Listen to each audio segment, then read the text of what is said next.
Welcome back to my YouTube channel. Again, this is Jim. At ito na nga, tweet ni Tom Shelby at Trades. Grabe ka deal with Barbie. Pwedeng 3 roles mo maglaban-laban sa Best Actress category this year. P77, My Contrabida Academy, and Until She Remembers, masterclass acting sa 3 films. Napakahusay. At nag-comment naman si Barbie or respond naman si Barbie ng maraming salamat na may 3 pray emoji. O, diba? Grabe. Ang galing nga naman ni Barbie. Pero kung may category ng Best Comedy Actress, yun nga, yung kay Barbie Fortesa doon sa Contrabida Academy. Tapos, yun namang sa drama niya, yung sa P77, diba? Grabe. Anyway, next nga ay mga comments sa post ni Barbie ng Meet Me at Midnight sa Instagram. Ayan nga, napakaganda ni Barbie Fortesa. Iba yung looks ni Barbie dito. Seryosong-seryoso, diba? At yung mga comments nga doon sa kanyang post, sabi ni Direk Ivan Payawal, bias ko to. At nag-comment naman si Barbie ng, wow, thank you Direk, some you with the girls soon. Haha, pagkain pa rin. See you on Wednesday po. Ayun, sa Wednesday pala, magti-taping sila ulit. Grabe, can't wait to see that. At nag-comment nga yung ex ni Brian Bang na si Pao Huyong. Woof, sabi naman ni Barbie. I think mas roar, sabi niya ganun. At saka tawa emoji siya. Pax. Comment naman ni Direct Easy Perer at sabi naman ni Barbie, Direct, thank you po. At comment ni Mr. Kodak, gone is the awkward stage. You are maturing into something really beautiful. At nag-reply naman si Barbie ng Young Imelda is all grown up. At nag-comment nga si Ate Abby ng Are you afraid of me nga? At nag-comment si Barbie ng as Javier Bardem in Cafe Fear nga. At ito nga yung video ni Kid Francia kay Barbie Fortesa. At next ay photos from Magic Liwanag. Ay nga, how love to see them smiles. Mega Magazine. Parang wrong grammar yun, di ba? Dapat love to see their smiles. Anyway, yun na nga, tawa nga si Bianca Umali at saka si Miss Barbie Fortesa. Grabe. Amang BFF, di ba? At next nga ay post ni Cathy Cats 2 days ago, Honor Thy Mother pilot taping, busy week, grateful heart. At yun na nga, si Barbie Fortesa at saka si Mercedes Cabral at saka si Tonton Gutierrez nga ay kasama sa Honor Thy Mother. At yun nga mga crew ay nagpicture nga sa may Jones Bridge. O, diba? ABS-CBN crew, yung mga yan guys. At next, ayun na nga, at dinawit na nga ng 18 Marines si Kiko Pangilinan sa mga nakatanggap daw ng maleta. At ito, post ng GMA News, look, Sharon Cuneta has posted her reaction to the allegations made by the alleged former bodyguards of Representative Saldico against her and her husband, Senator Kiko Pangilinan. Mga sinungaling, sobra talaga kayo. I blog about this visit my family and I made to Marawi. Thank you to the governor, mayor, and other officials and their families for their support for Kiko. Talaga ba? Magbibigay kayo ng maleta sa amin? Sa Marawi pa? Ang kakapal ng mga mukha nyo. Talaga, sukdulan. Ito, nagtitaping pa ako ngayon, nagbabanat pa rin ng buto at lumalaban ng patas. Dahil lahat ng meron kami, pinaghirapan namin. Hindi kami tulad nyong mga sinungaling. Kaya sabi nga nila, kapatid ng sinungaling ang magnanakaw, bahala ng Panginoong Diyos sa inyo. Alam niya kung sino ang totoo, sumusunod at sumasamba sa kanya. Wala kayong kwentang tao. Tapos, ayun, nakatag nga si Senator Kiko Pangilinan. Ayun, di ba? Kita mo yung gigil ni Miss Sharon Cuneta. At saka, hello, ang yayaman itong mga to, bilyonaryo itong dalawang to. Kiko Pangilinan is from the billionaires Pangilinan. Tapos si Miss Sharon Cuneta, billionaire din yan. Tapos, tiran lang ng maleta para lang sa corruption ni Saldico, di ba? Parang tanga lang, di ba? At campaign period pa pala yan. So, hindi talaga Marcos admin yung may sala dyan. Talagang Duterte pa yan. Sa Duterte era pa nag-start.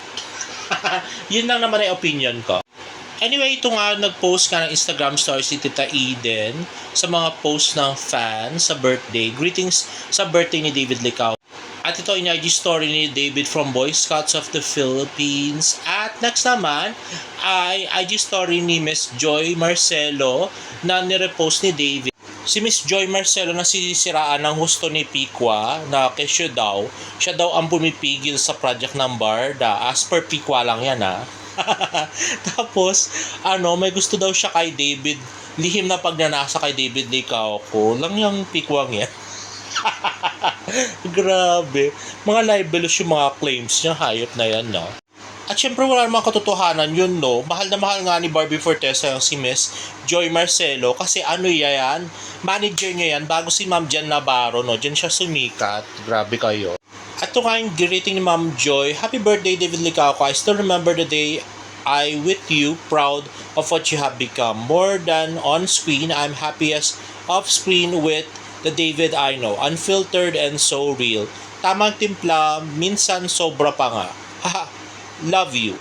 Naku, mahiya ka naman, Pikwa, sa paninira mo kay Miss Joy Marcelo, no? Kapal ang mukha mo. At nag-IG story nga si J. Ortega ng HBD David Licao ko. At next ito nga Instagram story ni Derek Monasterio. Mukhang private message to ni David Licao ko do sa isa niyang private account. So sabi nga ni Dave, nag-miss call ng 2 beses si David kay Derek. Tapos, nag-message siya na, di mo man lang ako grinit. Tapos, may binura si Derek. Tapos, sabi niya, I love you, my brother. Happy birthday. You deserve all the success. Ano kayang binura niya, no? Anyway, ay nag-add nga ng additional caption si Derek na, wag na tampo, alam mo naman, love kita. Happy birthday, David Licao ko. At may flying kiss nga si Derek sa kanya. So, yun nga, grabe. Talagang tinawagan niya pa sa agalaga si Derek para i-greet siya. Grabe si David. So, ito nga yung nag-message kay Derek Monasterio, yung account na to, David Alexander, na 3,600 yung friends, 3,000 yung post, pero naka-lock siya, no? So, isa nga to sa mga private accounts ni David Licao ko, one of many. Ganon. Speaking of greeting, uy guys, hindi pa nag-greet si Barbie Fortesa kay David Licao ko hanggang ngayon. Oo, wala. Actually, kanina pa nga namin inaantay yung greeting, or kagabi ko pa inaantay yung greeting ni Barbie Fortesa kung mag-greet nga siya. Kasi wala naman ng reason para mag-greet siya. Lalos na wala naman silang project nga ni David. At saka, sabi nga ni Pikwa, doon sa vlog niya, sabi ni Pikwa, hinintay nga rin daw nila yung greet ni Barbie kasi yun daw yung greeting ng may karapatan. O nasa na yung karapatan ni Barbie ngayon? Wala na dahil di nga siya nag-greet, di ba? Di ba? Grabe. So wala na nga greeting kay Barbie. Galing kay Barbie Fortesa sa actual date ni David Licao. Ewan ko lang kung may video greeting para dun sa di ba magpa-party nga yung David Troops sa birthday, para pa birthday kay David. Nga pala guys, no? So nalipat na yung date. So originally nga ay June 20 yun. Ngayon ay may bagong balita na June 21 na siya. Na-move na siya guys. No? So from June 20 naging June 21 na. So hindi namin alam kung may na-record na video doon si Miss Barbie Fortesa na greeting kay David Licao ko. Sana wala. Charot. Anyway, di ba nga, hindi naman kasi close talaga si Barbie at si David. So, ba't kailangan may video greeting, di ba? So, trivia lang nga sa mga birthday greeting ni Barbie Fortesa kay David Licao ko. So, yung isang video greeting ay galing sa Barbinatics. So, nakiusap nga David Troop sa Barbinatics na gawan ng video greeting si David Licao ko na ginawa nga ni Barbie. Kaya nga, nag-thank you yung mga troops sa Barbinatics do sa video greetings ni Barbie noong 2025. At noong 2024 naman ay si Nathan ang nag-video kay Barbie Fortesa sa Pulang Araw Set. Yun yung nung magkasama pa sila sa taping. Eh ngayon, hindi na nga sila magkasama sa taping kasi hindi na sila love team, no? So, yun, wala na silang projects together. So, bakit pa kailangan mag-video clip, diba? Hindi naman close. Diba? Laking sampal sa mga dilolo yan. Anyway, next. Okay, post the Facebook ni David Bernard, Peter Toledo. Fit David meets Fat David. Happy birthday pamansang Ginoo, David Licauco. Enjoy your special day to kayo. Lagi mong tandaan, tayo mga David, sobrang swabe at yummy natin. Haha. Ayan na nga, napakalaking braso ni David. At next ay post ng TV5, kapag mana at legasiya ang nakataya, hanggang saan kaya isakripisyo para makuha ito? Muling subaybayan sila Barbie Forteza at David Licauco sa isa sa pinaka tinutukang drama ng Regal Entertainment, Manoful Legacy, The Family Fortune. Simula June 22, weekdays, 3:15 ng hapon, champion ng TV5. So yun na nga, nagtataka nga kami kung buti na ipalabas to sa TV5, di ba? GMA at saka Regal.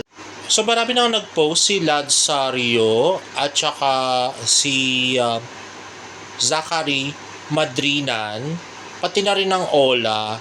Pero ito guys, nag-post ulit ang Ola na update. Post ng TV5 tungkol sa palabas ng Manopol Legacy simula June 22 sa hapon Champion Block. Burado na sa kanilang official Facebook page. Matuloy kaya ang airing nito next week? Abangan. O diba? So binura nila bigla sa TV5. So baka hindi nagkasundo. Baka canceled siya. Anyway, next guy. Next nga ay post ng friend David Licauco na si Kaliwa Kanaan. So nasa Balesin sila guys. So I'm not sure kung nandun din si David kasi meron siyang pinost na picture ni David Licauco dito sa kanyang mga stories, no?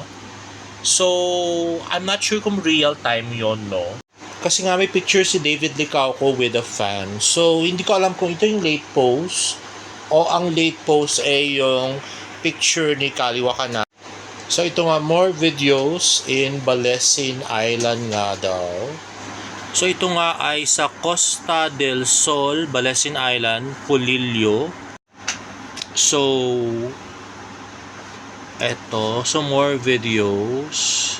Ayan na nga si David Licauco nakasama sa picture. So tingnan na lang natin kung may ilalabas pang mga bagong pics and videos about this. At next nga ay a new spot is about to drop. So, galing nga kay Chef Mike at saka kay Monique Bertuso. So, palagay nga namin ito nga yung Sobra sa Murato. Ayun siya nga. Ito yung Instagram story ni David Licauco. So, same nga nung Kisame doon sa video na yon. At next ay yung 24 oras interview ni Miss Barbie Forteza. Let's watch this. Coming series with megastar Sharon Cuneta. Makichika kay Athena Imperial.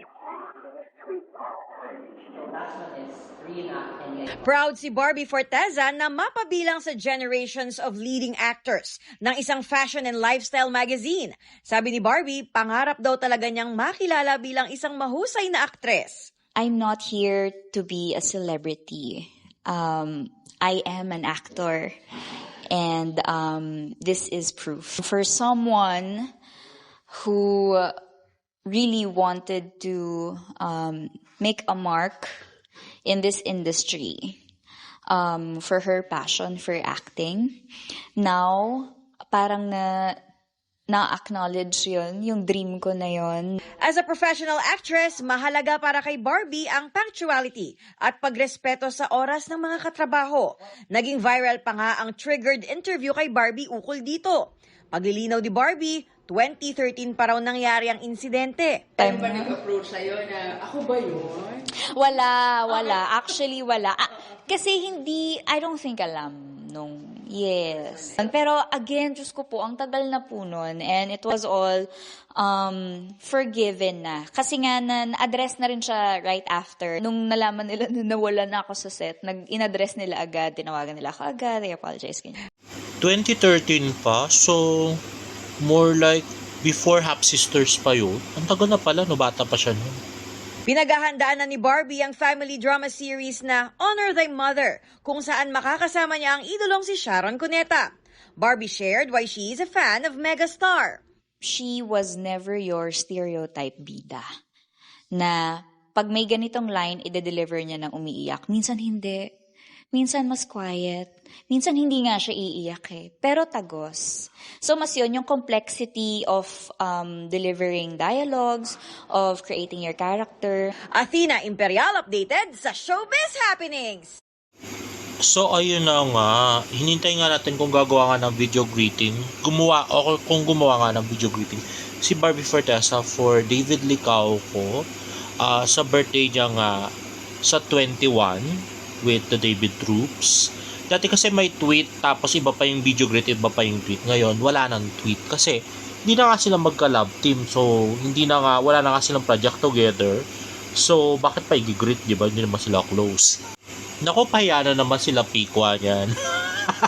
Tsaka sila KJ. Si Border United, wala masyadong comment sa mga ganitong bagay. Kahit nga yung yung video ng bench na nakita si Alex at saka si David, di ba wala rin comment si Border United no? Tapos si KJ naman kung nililigaw niya yung mga followers niya. Bahala na siya, puro kasinwalingan naman yung binablog niya. Anyway guys, if you like this video, please give it a thumbs up and please subscribe to my YouTube channel for more Border updates. See you in my next vlog. Bye!